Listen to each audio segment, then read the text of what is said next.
Hello मेरे प्यारे बच्चों, स्वागत है आप सबका आपके अपने सबसे विश्वसनीय एजुकेशनल प्लेटफॉर्म विद्याकुल। दोस्तों, मैं कृष्णा सर लेकर के आ चुका हूं वन शॉट वीडियो पहले चैप्टर का प्रोज के अंदर का। जी हाँ दोस्तों, ये वन शॉट वीडियो होने वाला है। इसके अंदर पूरी डिटेल्ड समरी आपको मैं पढ़ाने वाला हूं, साथ में क्वेश्चन आंसर भी कराऊंगा। इसलिए अंतिम तक देखना बेटा, लास्ट तक देखना, क्योंकि अगर आपने बीच में छोड़ दिया ना, आपको लग रहा है ना कि थोड़ा सा पढ़ लो उसके बाद छोड़ दो, फिर तो हो ही जाएगा सारा गलत, कुछ नहीं होगा। फिर शुरू से लेकर के अंतिम तक पढ़ो, 1.5 की स्पीड में पढ़ो, 2 की स्पीड में पढ़ो, लेकिन पूरा पढ़ो। तो ठीक है भाई, समय नहीं खराब करेंगे, तेजी के साथ तुरंत इसी वक्त स्टार्ट करते हैं। चलो भाई, क्या है भाई, वन शॉट वीडियो है क्लास 12 का, द लास्ट लेसन। पहला चैप्टर ही लास्ट लेसन है, पहला चैप्टर ही लास्ट लेसन है। कोई ना, बहुत ही इंपॉर्टेंट चैप्टर है बेटा आपके बोर्ड एग्जाम्स के नजरिए से, इसलिए ध्यान से इसको पढ़िएगा, इंपॉर्टेंट होने वाला है। ठीक है जी। लास्ट लेसन डिटेल्ड समरी, क्या लिखा है? The last lesson by Alphonse Daudet is a story about the impact of war भाई and importance of one's native language and culture. कह रहा है कि जब जो वॉर होता है ना, वॉर, उसके इंपैक्ट को यहां पर बहुत ही बखूबी दिखाया गया है। अभी भारत और पाकिस्तान का थोड़ा सा वार जैसा हल्का सा कुछ हुआ था, आधा देश हमारा कह रहा भैया मार ही डालो, पाकिस्तान को उड़ा दो, है ना। दिल में हमारे भी है कि पाकिस्तान उड़ जाए, लेकिन बेटा समझो, अगर वॉर होगा ना तो हमें भी समस्या होगी, उन्हें भी समस्या होगी। अगर भले ही हम उनसे जीत जाएं, जीतना ही है, भले ही क्या जीतना ही है हमारा उनसे, नुकसान हमें भी होगा। हम एक इतने छोटे से बच्चे से अगर झगड़ा कर लें, सीधी सी बात है, मैं उसको मार के गिरा दूंगा, लेकिन वो 2-4 मुक्के मुझे भी मारेगा इधर उधर, कहीं ना कहीं मुझे भी शरीर पे लगेगा, नुकसान मेरा भी होगा। वैसा ही पाकिस्तान भले हमारे सामने कुछ नहीं है, हम उसे मार गिराते, लेकिन नुकसान वो हमारा काफी करके जाता है। बहुत सारी ट्रेडिंग में प्रॉब्लम आ जाती है, बहुत सारी चीजों में प्रॉब्लम आती है। उस वार के इंपैक्ट के बारे में आप बताते हैं, और बताता है साथ ही importance of one's native language and culture. किसी व्यक्ति की जो मातृभाषा और संस्कृति होती है, उसकी इंपॉर्टेंस के बारे में, उसके महत्व के बारे में भी यहां पे वो बता रहा है। ठीक है। It is said during the Franco Prussian war of 1870 and 1871। ये 1870 से 1871 के बीच जो फ्रांको पर्शियन वॉर चल रहा था, उसके ऊपर ये बेस्ड है। ड्यूरिंग विच फ्रांस वॉज, जिसके अंदर फ्रांस वॉज डिफीटेड, फ्रांस को हरा दिया गया बाई प्रूशिया। देखो ये पर्सिया नहीं है, पर्सिया वो अलग है, ये प्रूशिया है। ठीक है। अब प्रूशिया हम जहां पर भी कहेंगे तो आप समझ जाना जर्मन की बात हो रही है। ठीक है। प्रूशिया के द्वारा the story takes place in the annexed French district of Alsace and Lorraine. Alsace and Lorraine जो फ्रांस के दो शहर हैं, एल्सास एंड लॉरेन, वहां पर ये स्टोरी है। Where the Prussians government has issued, जहां पे प्रूशियन गवर्नमेंट ने एक इशू कर दिया, क्या? Order to stop teaching French in schools and replace it with German. अब सोचो भाई, आपके देश में, आपके शहर के अंदर आपकी भाषा को ही बैन कर दिया जाए और कहा जाए कल से हिंदी नहीं पढ़ाई जाएगी, हिंदी की जगह पे जर्मन चलेगी, है ना। हम हिंदी में ऑलरेडी भले हिंदी भाषित हैं, हम कमजोर होते हैं। अगर अब अभी हिंदी के ग्रामर की बहुत सारी चीजें ऐसी होंगी जो आपको नहीं आती होंगी, भले वो हमारी लैंग्वेज, लेकिन फिर भी हमें उस लैंग्वेज से मोहब्बत है, उस लैंग्वेज से प्यार है, हम उस लैंग्वेज को छोड़ नहीं सकते, उसकी जगह पे हम किसी और को अपना नहीं सकते, है ना। अब यही हाल क्या है फ्रांस में, इन दो शहरों के साथ है, एल्सास और लॉरेंस के साथ। ठीक है, लॉरेन के साथ। This story is narrated by young school boy named French. ये जो कहानी है बताई जा रही है एक फ्रांस के एक यंग बच्चे के द्वारा, जिसका नाम फ्रेंच है। Who initially doesn't care much for school और his French lesson taught by M Hemal.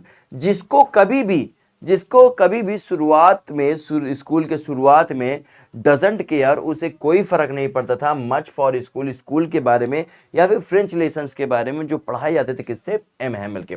M Hemal यहाँ पे एक तरीके से कह सकते हैं आप फ्रेंच के बाद दूसरे मुख्य पात्र हैं। की पॉइंट्स क्या है भाई, key plots point. French initial indifference. French started the story as the typical school boy, वो एक टिपिकल स्कूल बॉय की तरह इस स्टोरी को स्टार्ट करता है। हु डिसलाइक्स अटेंडिंग क्लास, जिसको इस क्लास अटेंड करने का पसंद नहीं है, स्पेशली हिज फ्रेंच लेसन्स, खास तौर पे उसके जो फ्रेंच लेसन है, फ्रेंच लैंग्वेज के जो पाठ्यक्रम है उसको पढ़ना बहुत पसंद नहीं है।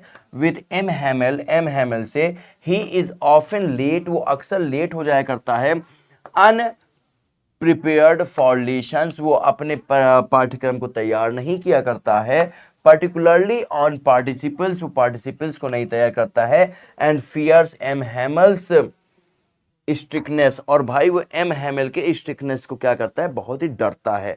क्योंकि वो भले ही ना वो बदतमीज बच्चा था, यानी पढ़ाई में कमजोर था, लेकिन उसको अपने टीचर से बड़ी डर लगती थी। उसको लगता था टीचर तो मेरा जान से मार ही देगा, ठीक है, ऐसा वाला स्टूडेंट था ये, ठीक है।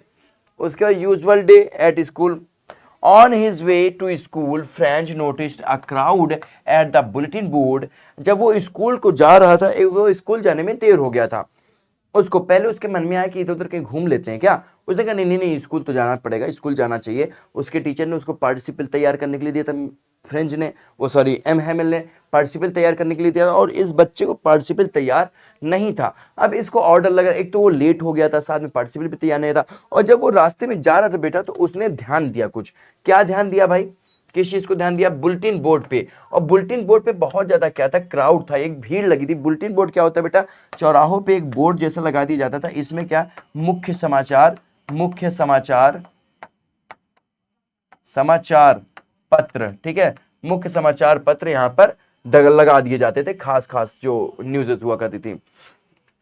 A place known for delivering bad न्यूज़ेस, ये जो भाई बुलेटिन बोर्ड है ना, वो पिछले 2 सालों से सारी बुरी खबरें इस बुलेटिन बोर्ड से ही इन लोगों को मिल रही थी, ठीक है। हालांकि उस बुलेटिन बोर्ड की कोई गलती नहीं थी, वो तो समाचार बताने के लिए बना हुआ था, लेकिन अब वहां पे क्या होता था ना कि वहां पे बुरा चल ही रहा था उस देश में, सारा सारा कुछ बुरा चल रहा था, तो उनको सारा बुरा ही न्यूज तो मिलेगी ना, है ना। अबाउट द वॉर, उस वॉर के बारे में सारी बुरी खबरें इस यहीं से हम लोगों को मिलती थी, यानी कि फ्रेंच लोगों को मिलती थी। He also senses N unusual quietness around the school, जब वो स्कूल पहुंचता है तो देखता है स्कूल में सन्नाटा मचा हुआ था। प्रतिदिन स्कूल, जब आप सुबह स्कूल जाते हैं तो स्कूल में क्या है, बहुत भीड़ भाड़ होता है, कोई बच्चा इधर से घुस रहा है, कोई बच्चा वहां से आ रहा है, कोई अपनी सीट चेंज करने में लगा हुआ है ना, बेंचेस चेंज करते हो ना तुम लोग, कोई टीचर किसी को दौड़ा रहा, कोई टीचर अपनी रूलर जो है वो पटक रहा है बेंच पे, तो ये सारा जो आवाज शोरगुल होता था। लेकिन आज क्या होता है भाई, आज एकदम क्वाइटनेस था, आज एकदम शांत था, कहाँ पे, पूरे स्कूल में। A stark contrast to the usual commotion, और भाई आज क्या था, आज आम शोरगुल से बिल्कुल ही मामला एकदम अलग था, सन्नाटा पसरा हुआ था। M Hamel's last lesson. Upon arriving at school Franz find the classroom unusually solemn and M. Hamel dressed in his special clothes reserved for the inspections and price day. जब वो स्कूल के अंदर घुसता है, अभी देखो उसके मन में ना बहुत सारी चीजें चल रही हैं। एक तो क्यों बुलेटिन बोर्ड पे इतनी भीड़ आज क्यों लगी थी, फिर स्कूल इतना सन्नाटा क्यों है, थोड़ा सा अंदर जाता है तो देखता है क्लास भी आज क्या है ना, सारे बच्चे अपने अपने क्लास पे टाइम पे हर जगह पे बैठ, मतलब जहाँ जहाँ पे वो बैठते थे, हर जगह पे कहाँ बैठेंगे, जहाँ जहाँ पे वो बैठते थे वहाँ पे वो बैठ चुके हैं, ठीक है। अब वो बेचारा बड़ा हैरान था, बहुत शेम था, बहुत उसको शर्म आ रही थी कि अब उसको सबके सामने दरवाजा खोल के अंदर जा। उसने सोचा था मैं पीछे से कहीं से निकल जाऊंगा, एम हैमल मुझे ध्यान भी नहीं दे पाएंगे, लेकिन सब कुछ इतना क्वाइट था कि अब उसको एम हैमल के सामने से जाना था। एम हैमल उसको डांटने वाला, देख तो इसको पार्टिसिपल भी नहीं आता था, दूसरा लेट भी था, और देखते उसकी नजर पड़ती एम हैमल के ऊपर, तो वो आज एकदम जमा करके आए हुए थे, ललन टॉप बन के आए थे, हरे रंग का कोट, जो वो अक्सर कब पहना करते थे, कोई प्राइज डे होता था, कोई इंस्पेक्शन डे होता था, जैसे किसी कुछ खास कोई बढ़िया दिन है तो उस दिन पे बस वो सब पहना करते थे, आम दिनों पे वो कपड़े नहीं पहनते थे। अब इसके दिमाग में और सारी चीजें चलने लगी कि क्या रहा भाई। M Hamel then delivers the shocking news, और उसके बाद जब वो अंदर बैठ जाता है तो एम हैमल उसको एक हैरान कर देने वाली खबर सुनाते हैं। An order from Berlin dictates that only German will be taught from the next day, कह रहा है कि भैया अगले दिन से केवल यहाँ पे जर्मन लैंग्वेज पढ़ाई जाएगी,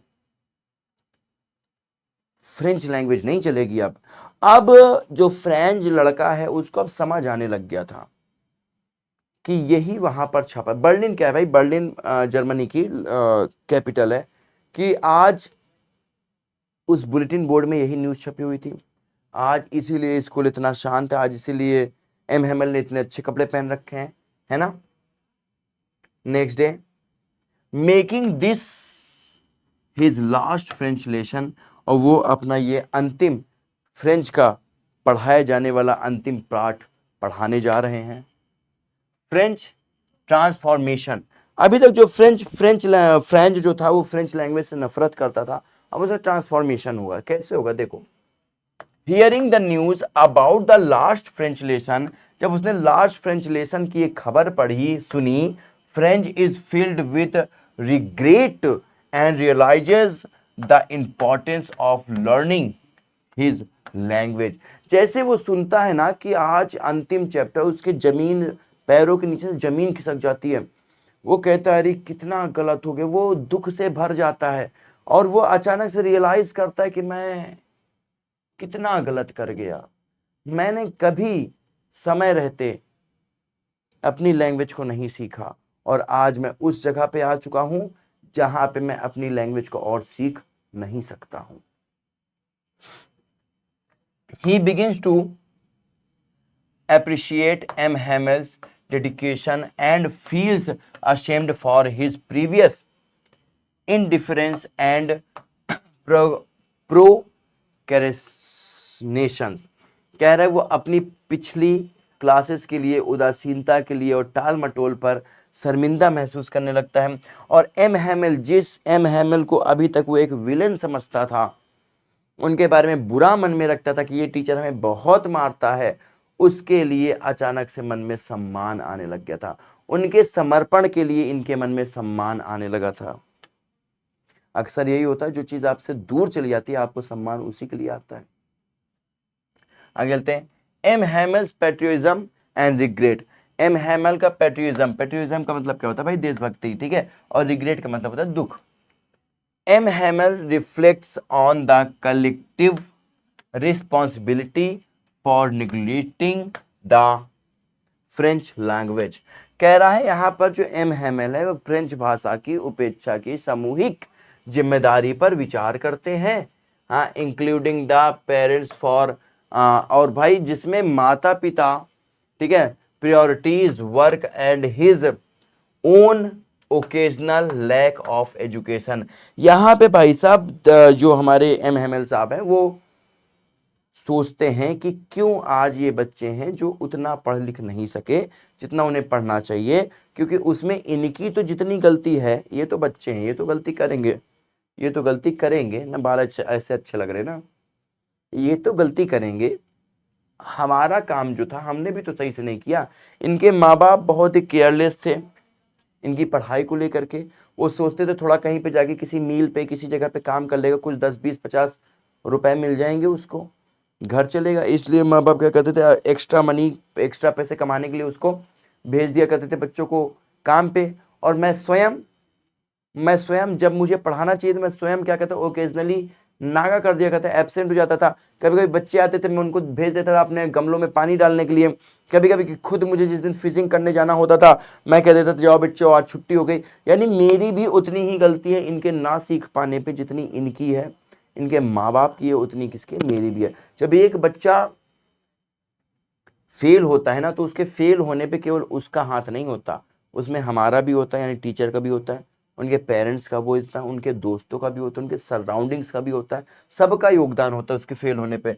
और अगर वो पास होता है तो पास होने में भी स्टिल सबका योगदान होता है। He praises French as the most beautiful, clearest and most logical language. वो कहते हैं, वो तारीफ, फ्रेंच लैंग्वेज की तारीफ करते हुए कहते हैं कि फ्रेंच लैंग्वेज जो है वो सबसे क्लियर, सबसे लॉजिकल, सबसे अच्छी लैंग्वेज है, भाषा है। एंड अर्ज द स्टूडेंट एंड विलेजर्स। अब विलेजर्स कहाँ से आए भाई, इनकी बात सुन लो। आपके क्लास मान लीजिए इतना बड़ा है, यहाँ पर टीचर खड़ा होता है, यहाँ से आपकी बेंचेस लगी हुई हैं, है ना। तो कुछ बेंचेस लास्ट में ऐसी होती होंगी यहाँ पर जो हमेशा ऐसे खाली पड़ी रहती थी, है ना, खाली पड़ी। आज ये जो खाली पड़ी बेंचेस है ना, उस पे क्या है, विलेजर्स बैठे हुए, गांव के बुजुर्ग लोग बैठे हुए, जिसमें अच्छे अच्छे फार्मर किसान हैं, जिसमें पोस्टमैन है, जिसमें मतलब अच्छे अच्छे लोग वहां बैठे हुए, ठीक है। वो लोग से वो अर्ज करते हैं कि भाई cherish to cherish it as key to their identity and freedom. कहते हैं इस लैंग्वेज को हमेशा याद रखना, इस लैंग्वेज को बनाए रखना अपनी स्वतंत्रता की चाबी की तरह। आपकी जो भाषा होती है वो आपकी स्वतंत्रता की चाबी होती है।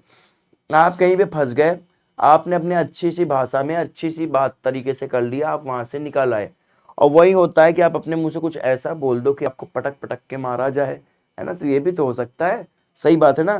तो कह रहे हैं अपनी भाषा को हमें, जब अंग्रेज हमारे भारत पे, तो हम लोग कहते थे वंदे मातरम, वंदे मातरम, है ना। वंदे मातरम क्या है भाई, संस्कृत वर्ड है, संस्कृत भाषा है, बोलते इससे वो चिढ़ते थे, है ना। उनकी भाषा अंग्रेजी थी, वो उनको संस्कृत बिल्कुल समझ में आती ही नहीं थी, जिसकी वजह से वो क्या करते थे, बड़े ही ज्यादा चिढ़ जाया करते थे हम लोग की इस बात पे। ठीक है, आगे चलते हैं। द विलेजर्स प्रेजेंस, विलेजर्स क्यों प्रेजेंस थे भाई, the presence of villagers, village elders on the back benches, जो गांव के बूढ़े लोग थे वो बैक बेंच पे थे, ऑफ द क्लासरूम, क्लासरूम के, शोज देयर रिग्रेट, वो अपने दुख को जताने आए थे, for not valuing their own language, अपनी स्वयं की लैंग्वेज को उन्होंने वैल्यू नहीं किया कभी, इस चीज के लिए वो दुख जताने आए थे। एंड एजुकेशन अर्लियर, और जो शुरुआती उनकी शिक्षा थी उस पर वो लोग ध्यान नहीं दिए। Their respect for M Hamel's 40 years of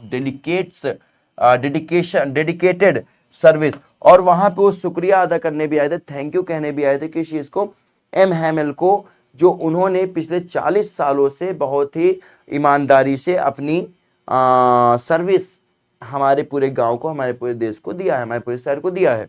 service मतलब सेवा, ठीक है। Emotional farewell, as the church clock strikes 12 and the Persian soldiers trumpets sound, M Hamel is overwhelmed with emotion। जैसे ही चर्च की घड़ी में 12 बजते हैं और पर्शियाई सैनिक जो थे वो तुरंत ही, तुरही होता है एक, है ना, एक बैक पाइप होता है ना, जो उसको बजाते हुए सुनते हैं ये, ठीक है। तो वो क्या होते हैं, ओवरब्लेम्ड विद इमोशन, वो बेचारा इमोशन से भर जाते हैं। अनेबल टू स्पीक, वो बोलने लायक नहीं रह जाते हैं। ही राइट्स वाइव ला फ्रांस, इस वर्ड को याद रखना, वाइव ला फ्रांस बोलते हैं, यानी लॉन्ग लीव फ्रांस, इसको भी याद रखना। एक नंबर में कभी कभी आ जाता है कि इसका मतलब क्या है, तो आप इसका मतलब ये बता देंगे, ठीक है। लॉन्ग लीव फ्रांस, ये फ्रेंच भाषा है, वो कहते हैं वाइव ला फ्रांस, ठीक है, long leave France. On the backboard, blackboard पे लिखते हैं पावरफुल गेस्चर ऑफ पैट्रियटिज्म, ये क्या दिखाता है भाई साहब, ये दिखाता है पैट्रियटिज्म, देशभक्ति का एक बहुत ही शक्तिशाली संकेत देते हैं। And resistance before the dismissing the class, और फिर क्या करते हैं भाई, जैसे ऐसे उन्होंने लिख दिया वाह वाह, अब वो इतना मतलब उनके अंदर रोना आता कि वो ऐसे थे, वो अपने मुंह को उठा करके ऐसे बच्चों के सामने नहीं देख पाए, बस उन्होंने एक गेस्चर बनाया कि जाओ, the class is dismissed, go away, अब अपने घर जाओ, go to your home, go your home. Themes and symbolism, importance of language and identity, भाई विषय और प्रतीकवादिता। The story strongly emphasize the deep connection between one's native language and cultural identity. कह रहा भैया ये कहानी जो है किसी भी मातृभाषा और संस्कृति के पहचान के बीच गहरे संबंध पर जोर डालती है।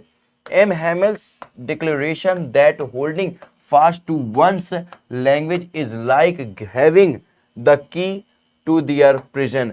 और यहाँ पे एम हेमल साहब जो है वो कहते हैं, ये इस कथन के द्वारा वो बताना चाहते हैं कि अपनी भाषा पर अड़िग रहना, अपनी भाषा को अपने कंट्रोल में रखना, अपनी भाषा को हमेशा बचा करके रखना, अपनी जेल की चाबी की जैसा होता है। एंड हाईलाइट्स दिस थीम, और इस थीम को क्या करते हैं भाई, हाईलाइट करते हैं, उजागर करते हैं, ठीक है। रिग्रेट एंड प्रोक्रेस्टिनेशंस, तो भाई क्या है, the story illustrate the human tendency to postpone important task. Human tendency क्या होती है भाई, हम लोग सोचते हैं आज नहीं कल कर लेंगे, कल नहीं परसों कर लेंगे, परसों नहीं नरसों कर लेंगे, और इस वजह से एक बार समय निकल जाता है। बोलते ना, अब पछतात होत का जब चिड़िया चुग गई खेत, और जब समय चला जाता है तब कोई भी इंसान कुछ भी नहीं कर पाता। वही ये यहाँ पे बताना चाहते हैं कि इंपॉर्टेंट टास्क को हम लोग क्या करते हैं, हमेशा नेक्स्ट डे पे टाल देते हैं। Particularly education until it's too late, हम लोग तब तक उस एजुकेशन को नहीं पढ़ते जब तक कि बहुत देर नहीं हो जाती है। Friends regret and the villagers presence under score this theme, और यहाँ पर क्या होता है भाई, फ्रांस जो है का पछतावा और गांव वालों की मौजूदगी इस विषय को रेखांकित करती है। मेरी बात समझ में आ गई है। पैट्रियटिज्म रिस्ट्रिक्ट, एक second,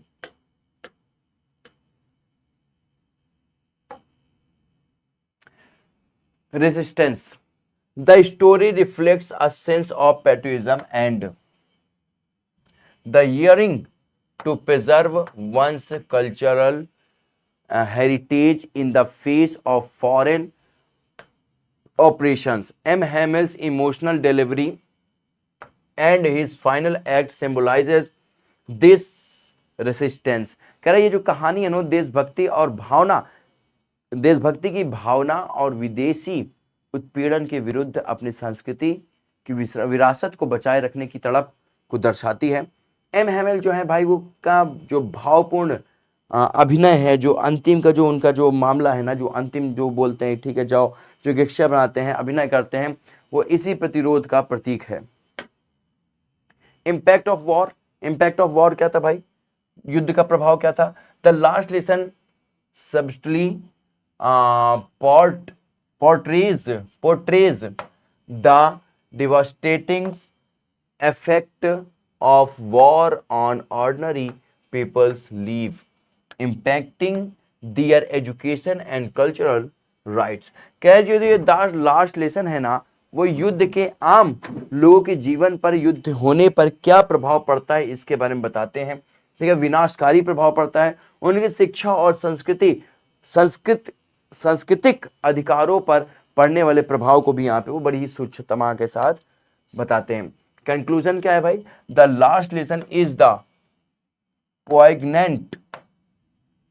poignant story that underscores the vital connection between the language, culture and identity, and the regret that comes with taking these for granted. कह रहे जो लास्ट लेसन है, वो मार्मिक कहानी को जो भाषा, संस्कृति और पहचान के बीच महत्वपूर्ण संबंध को रेखांकित करती है तथा इसके हल्के में लेने से उत्पन्न होने वाले पछतावों को भी दर्शाती है ये पूरी कहानी।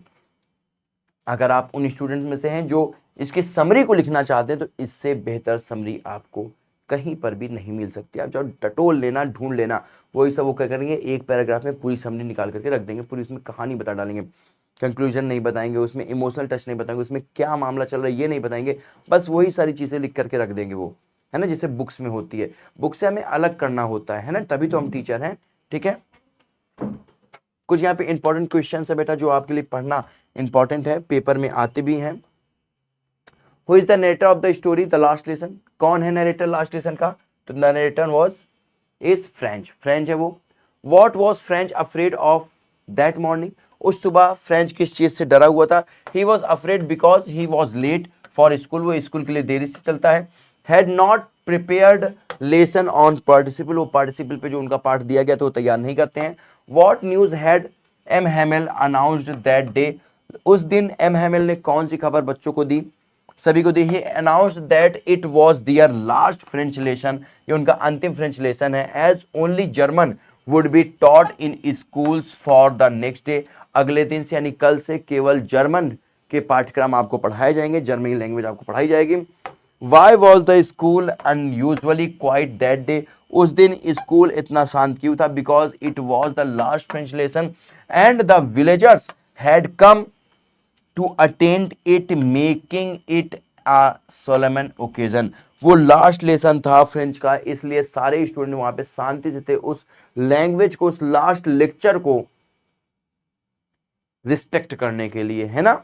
समझ आ रही बात?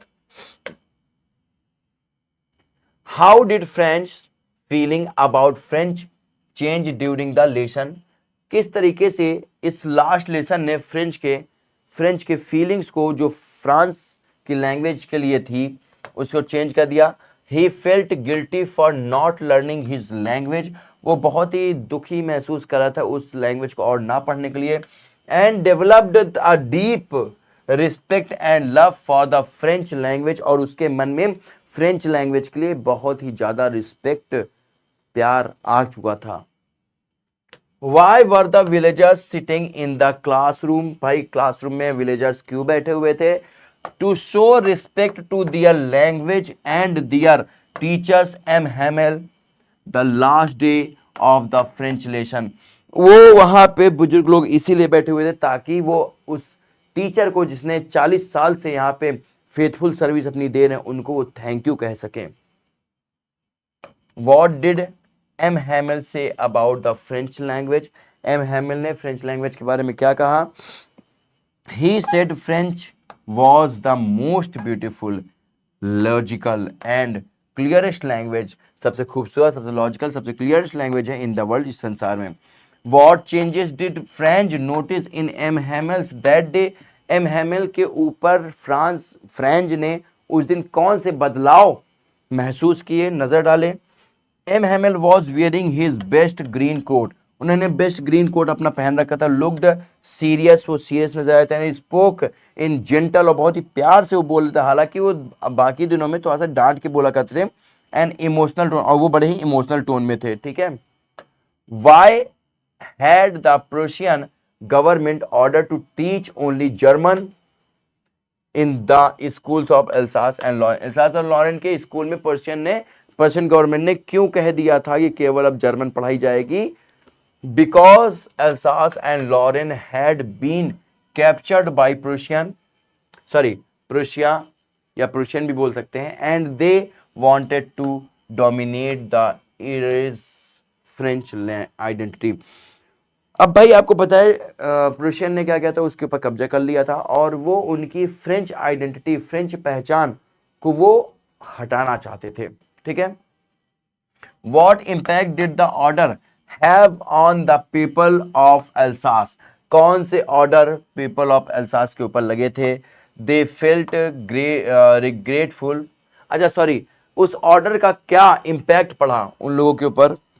दे felt regretful and saddened for not valuing their language, वो अपनी लैंग्वेज को वैल्यू करने के लिए, ना करने के लिए वो क्या थे, बहुत ही दुखी थे पहले, है ना जी? समझ आ रही बात? क्लियर है? Thank you. कमेंट करिए अगर आपको इसका अगला पार्ट देखना हो, अगला चैप्टर देखना हो, कौन सा चैप्टर देखना, आप कमेंट करके बता दो। जो चैप्टर देखना ना, हम वो चैप्टर आपको बता देंगे, ठीक है, पढ़ा देंगे। Like, share and subscribe. अगर इसका पूरा चैप्टर देखना चाहते हो आप, वर्ड टू वर्ड, है ना, line to line, word to word, अगर आप इसकी पूरी हिंदी देखना चाहो तब भी आप मुझे बता दो, उसको भी मैं आपको करा दूंगा। या फिर इसके बाद आप कौन से टॉपिक पे, किसी आप ग्रामर के टॉपिक पे पढ़ना चाहते हैं, या फिर आप कोई चैप्टर एक्सप्लेन करवाना चाहते हैं, समरी जानना चाहते हैं, या फुल चैप्टर कराना चाहते हैं, जो भी आप चाहते हैं आप कमेंट करके आप बता देना।